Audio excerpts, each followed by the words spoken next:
Un son inquiétant, presque irréel, s'élève de l'un des lieux les plus profonds et les plus terrifiants de la planète. La fosse des Mariannes. Captés pour la première fois en 2014, ces bruits étaient si déroutants qu'ils ont échappé à toute explication pendant de longues années. Baptisés Biotwang, ces sons ne duraient en que de 2 à 3 secondes et demie. Mais ce bref instant suffisait à provoquer un frisson chez tous ceux qui les entendaient. Les hypothèses les plus insolites ont alors vu le jour. Certains y voyant le cri d'une créature abyssale. D'autres, un signal émis par une forme de vie extraterrestre, voire quelque chose de plus troublant encore. Les scientifiques estiment toutefois avoir enfin percé le mystère, et la réponse serait liée à des animaux marins. Avec une profondeur proche de 11 km, la fosse des Mariannes constitue la zone la plus sombre et la plus isolée de l'océan Pacifique. Très peu d'êtres humains ont osé descendre dans ces abîmes soumis à une pression écrasante, et l'endroit demeure l'un des plus énigmatiques du globe. En 2014, lorsque des planeurs sous-marins chargés d'effectuer des relevés acoustiques y ont détecté ces sons étranges, les chercheurs ont compris qu'ils tenaient à quelque chose d'exceptionnel, sans toutefois savoir quoi. Le bruit se décompose en 2 phases distinctes. D'abord un grondement grave et profond qui se propage dans les abysses.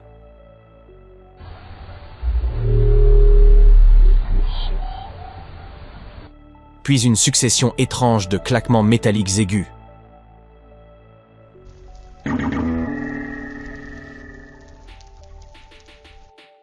Comparé par certains au son des vaisseaux spatiaux de Star Trek.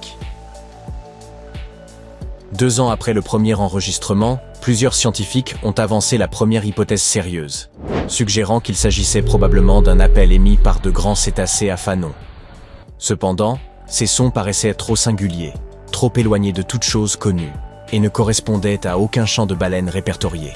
Faute de confirmation visuelle, cette explication est donc restée à l'état de simple conjecture. Avançons maintenant de 10 ans, jusqu'en 2024. Moment où les chercheurs de l'Agence américaine d'observation océanique et atmosphérique estiment avoir enfin percé le mystère. Pour obtenir des éléments de réponse initiaux, ils savaient qu'il leur fallait analyser leur base de données, forte de plus de 200 000 heures d'enregistrements acoustiques océaniques. La tâche s'annonçait complexe. Entre le bruit des navires, des installations humaines, des animaux marins et les mouvements même de l'océan, identifier des sons sous-marins précis relève d'un véritable défi. Il est d'ailleurs tout simplement impossible de traiter un tel volume de données manuellement.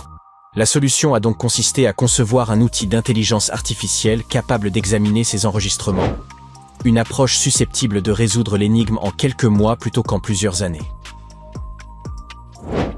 Heureusement, cette technologie s'est révélée efficace et a permis de confirmer que l'origine de ces sons profonds et métalliques était bien liée aux baleines. Mais il ne s'agissait pas de n'importe quelle espèce. Les responsables étaient des rorquals de bride. Ces derniers comptent parmi les véritables géants de l'océan, avec un poids excédant les 40 tonnes. Leur corps long et élancé, aux teintes bleu-gris, glisse dans l'eau avec grâce. On les rencontre dans les océans Atlantique, Indien et Pacifique, et une chose est certaine. Les rorquals de bride affectionnent particulièrement les eaux chaudes. Mais un point pose question. L'eau de la fosse des Mariannes ne peut guère être qualifiée de chaude, puisque la température au fond n'atteint qu'environ 4 degrés Celsius.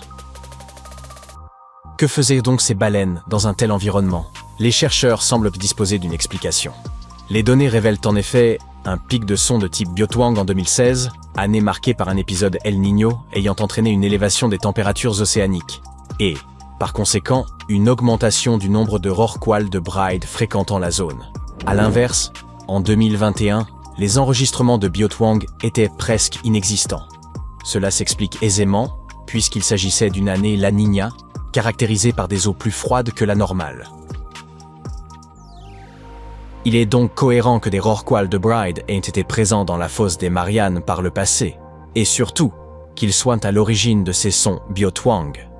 Les recherches ont identifié 10 individus à proximité des îles Mariannes, dont 9 émettaient effectivement ces bruits singuliers. Il ne s'agissait nullement d'une coïncidence. Ces imposantes créatures étaient bien à l'origine du Biotwang. Malgré cette avancée, de nombreuses interrogations demeurent. Pourquoi ces baleines produisent-elles, au juste, des sons aussi singuliers? Les spécialistes avancent l'hypothèse d'un mode de communication, comparable à une version abyssale du jeu de Colin Maillard. Toutefois, les données disponibles restent insuffisantes pour l'affirmer avec certitude. À ce stade, le mystère entourant la fonction du biotwang reste donc entier. L'aspect positif, c'est que la nouvelle technologie développée peut désormais servir à de nombreuses autres études. Elle change profondément la manière d'analyser les populations de baleines et d'autres créatures marines, ainsi que leur mode de vie et leur déplacement dans les océans encore mystérieux de la Terre. Cela pourrait aider à mieux protéger ces espèces. Ce n'est d'ailleurs pas la première fois que des sons étranges provenant des profondeurs océaniques ou d'autres régions isolées du globe déconcertent les scientifiques. Et, contrairement aux bruits issus de la fosse des Mariannes, certaines de ces énigmes restent encore sans réponse définitive. Prenons le son Julia, par exemple, enregistré dans l'océan Pacifique équatorial en 1999. D'une durée d'environ 2 minutes, il évoquait un long grondement grave. Pendant des années, les théories les plus diverses ont circulé, certains y voyant la trace d'une créature marine encore inconnue. Il s'agirait en réalité, selon l'hypothèse la plus probable, d'un gigantesque iceberg échoué près de l'Antarctique. Néanmoins, cette explication n'a jamais été confirmée avec une certitude absolue. Il y a aussi le célèbre cas des sons sibériens. Dans les années 1980, un groupe de scientifiques effectuant des forages en Sibérie aurait enregistré ce qu'ils interprétaient comme des cris et des gémissements provenant des profondeurs terrestres.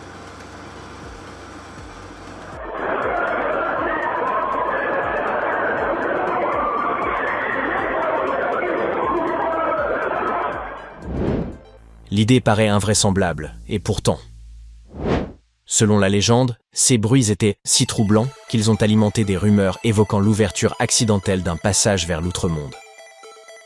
Qu'elle soit fondée ou non, cette histoire, suggérant la perturbation de quelque chose d'ancien et d'inquiétant enfoui sous terre, continue encore aujourd'hui de susciter un profond malaise.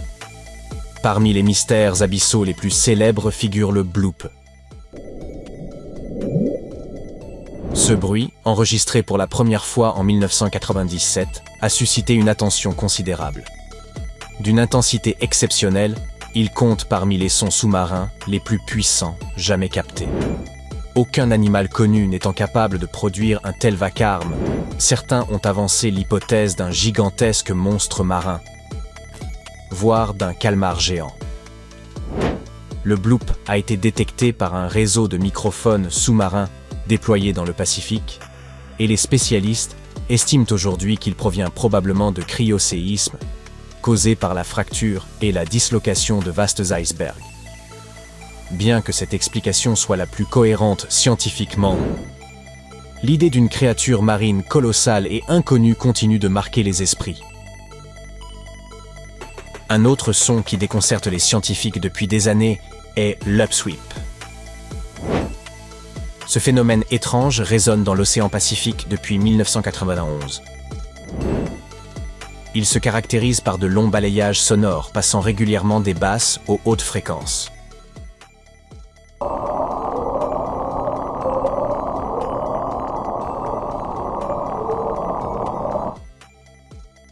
Certains y entendent une sirène inquiétante, d'autres le hurlement d'une créature inconnue. Le plus troublant est que son origine demeure mystérieuse. De plus, il varie selon les saisons, gagnant en intensité au printemps et à l'automne. Ce qui rend le phénomène upsweep particulièrement déroutant, c'est l'absence des variations de tonalité typiques des êtres vivants, comme les baleines ou d'autres animaux marins. Pour cette raison, certains chercheurs envisagent un lien avec une activité volcanique sous-marine. Ils supposent que l'upsweep pourrait correspondre au bruit de lave brûlante entrant en contact avec de l'eau froide. Toutefois, cette hypothèse n'a jamais été confirmée et le mystère demeure entier plus de 30 ans après le premier enregistrement. La prochaine fois que vous entendrez parler de sons inquiétants venus des profondeurs océaniques, souvenez-vous qu'il ne s'agit peut-être pas de signaux extraterrestres et que la réalité peut être encore plus fascinante. À mesure que les technologies progressent, notre capacité à enregistrer et analyser ces bruits sous-marins s'améliore, révélant peu à peu les secrets dissimulés sous les vagues. Pourtant, chaque énigme résolue semble en faire surgir de nouvelles.